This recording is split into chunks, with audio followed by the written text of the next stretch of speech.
This is a Steris-Medivators-Olympis DSD-201. Let me pull this side out, I'll show you in a second. These are the newer style drain valves. You really shouldn't see the older ones out there anymore. Got some MAC valves, that's your other valves, 2 air compressors, 1 on each side, 2 reservoirs, 1 for each side, single air tank for the whole system. This is where your bottle of alcohol and detergent would go. 0.2 micron water filter right here.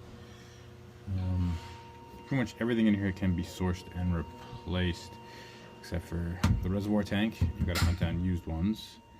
And anything that's this white plastic, if that breaks, you're SOL. But everything else is not from Steris-Medivators-Olympis. You can find the actual manufacturers and second source these things. Here's your control panel, newer style. Lids come with gas springs. There's a floating lid cover. Inside, this one has an air system. You pull the HLD out from the way to wherever you pipe it, or through that charcoal filter. This one also has a leak testing. The whole system back there, stuff to finish testing. Now, here is the B side. I started pulling it apart so I can do the PM on it. Air compressor, disinfectant pump. This is your water in valve for the whole machine. This is the disinfectant valve for this side. Alcohol and detergent solenoids. And then these 4 are, I don't remember the order off the top of my head, so I'll have to get back to you about that. But what am I at? Water, disinfectant,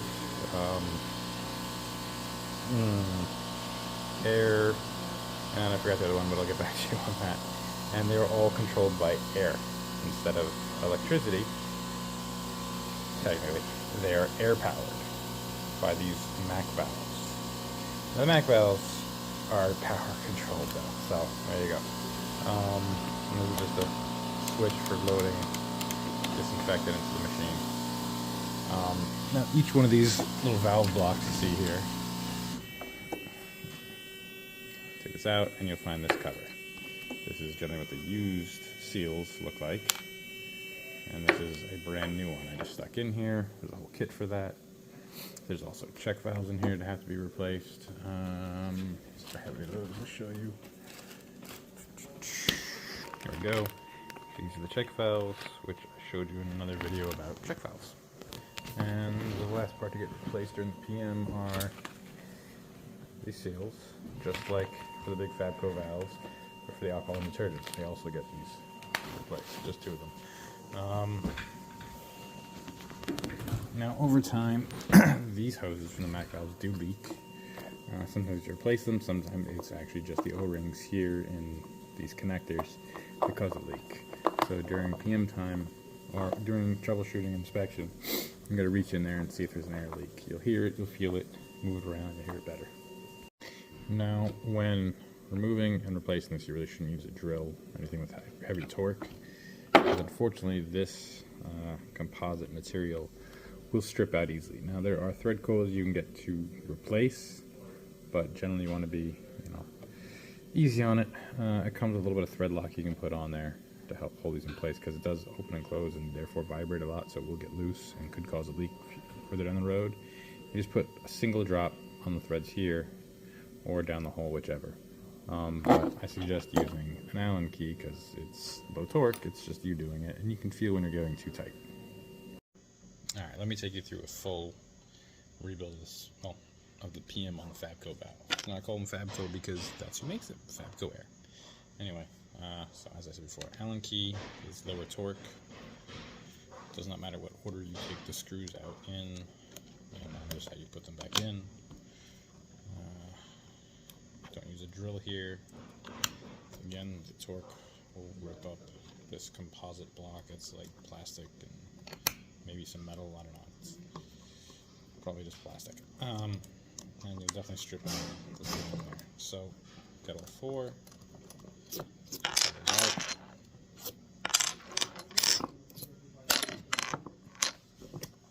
There's your valve.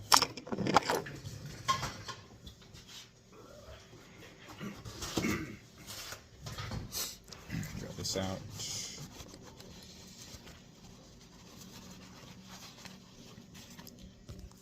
Down in there, no debris, no damage. Seat looks okay. The valve, this looks fairly new. I mean, could have used, but color-wise, but it was brand new. So, let's take these out. Now, typically you can put an Allen key here, and you would need a tool to grab the sides of the piston down there. But this is where I use the drill because it's just quick enough that that torque will overcome any stickiness down there. So hold one, throw it away. And you can see this is one of the more heavily used sides. This is the water in. You know, you can just dry everything off. You have to push it, get enough strength to make sure it moves smoothly. There's nothing holding it. It's not just falling. Some of the time I'll show you what's inside here. Alright. New guy. So, green Loctite, one drop. The kit comes with screws, but I don't think we need to go and replace the screws. The threading is good, everything is good on them. So we'll just keep reusing them. Okay, I've lost the screw, so now I have to use a new screw. I really love how that unfolds. There's a screw. Oh, I know where it is. Alright. Boom, boom, boom. There we go. Let it go concave a little bit. That's fine. Now, I'll put a little thread lock into the threading holes here. Again, one drop.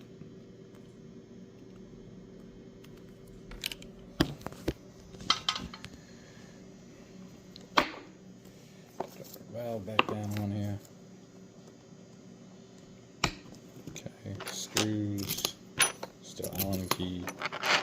Now, if you ever replaced wheel on your car, a flat tire or anything, you know, or the valve cover on your engine, whatever, you know that there is an order to it. So if you just keep going one side, you're going to have too much angular torque on any hole and once again damage the threads. So I like to just, so two things. A, you want to get all your screws in before you tighten down, and B, you want to go usually in a star pattern or something where you're alternating to complete opposite sides. Now I've only got four, so there's no stars, but I can go diagonally across, and then I just have to go over the side here, and then I go diagonally again.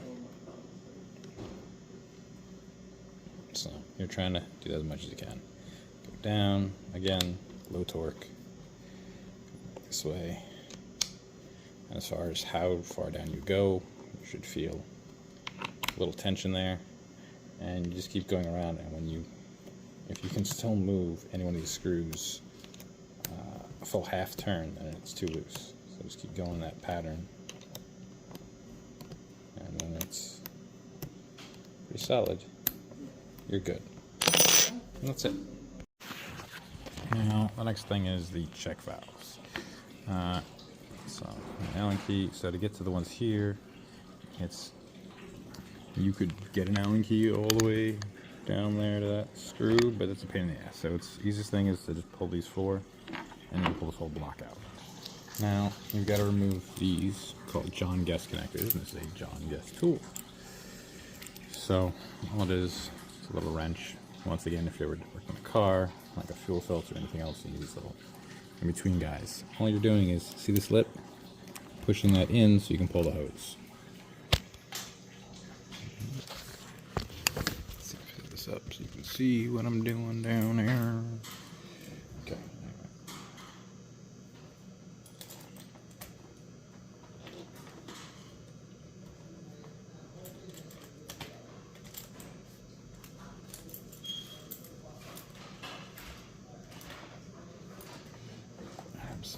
you can see this right now. It's not easy being your own cameraman. Alright, so set away. Let's block here. There's 2 check valves in here, 3 in here.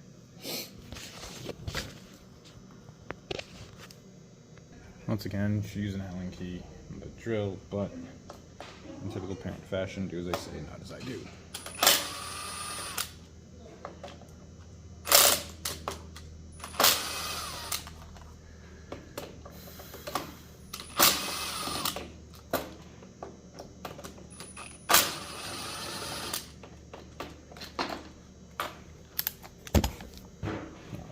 See, check valves.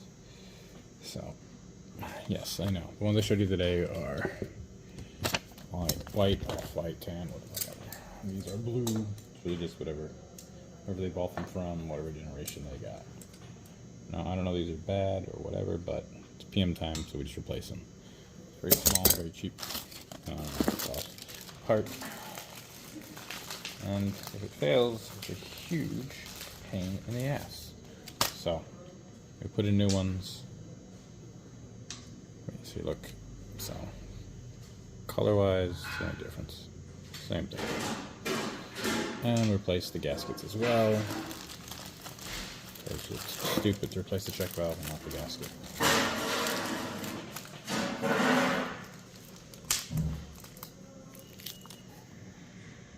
As far as the O-rings go, there is a blue gasket on either side. See it?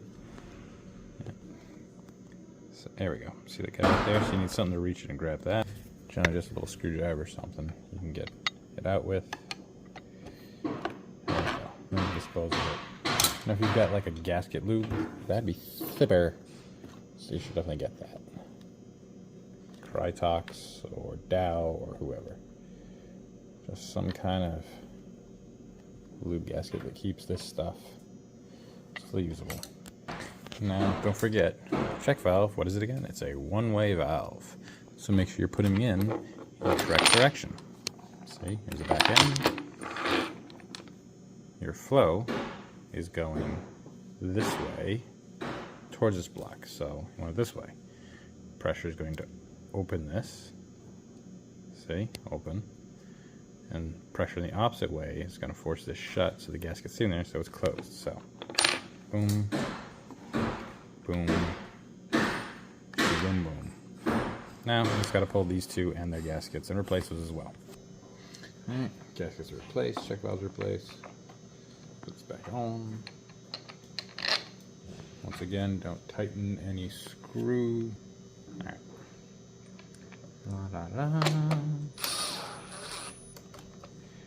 Alright, so remember, we don't tighten screws until everybody's in. Because there's small shifts when you're doing this. And if you tighten one, you might not be able to get the next one in. It might be off by a fraction of a measurement. Once they're all in, you can start tightening down. I like to do 2 alternate ones and then go with the other 2. There's no real order. They're not across from each other, so it's not like your wheel or those Fabco valves. Alright, that is done. Now I'm going to do the 2 up here, and we'll move on to the next thing. As part of the PM, if you buy the full kit, you get this pump. They don't really go bad. Sometimes the head, you know, depending, misuse, really a lot of age, if it's that old. There's an older style, you should definitely upgrade. But maybe if the PM kit's once a year, I say every 2 years, maybe 3, 4 years, whatever, replacing the pump. I mean, you're not really gonna have much issue. This is a disinfectant pump. It just runs literally right through the head, boom, boom, boom. Unless I've got some major issues, these don't go bad that often. And Aquatech makes, or labels this one. There's 100 companies that you can get these little pumps from. These are the specs you need. Sorry, I'm upside down. Here's the specs. 1.2 gallons per minute. 115 C, half an inch current, 40 psi, bypass, blah blah blah blah. There you go. That's all you really need. This is a switch. Nobody really needs these. don't tend to go bad, even though it runs all the time. That just bolts in here. Mac valves I already told you about. That's it for this side. Let's wrap up this video. I'll make some others about other parts in there.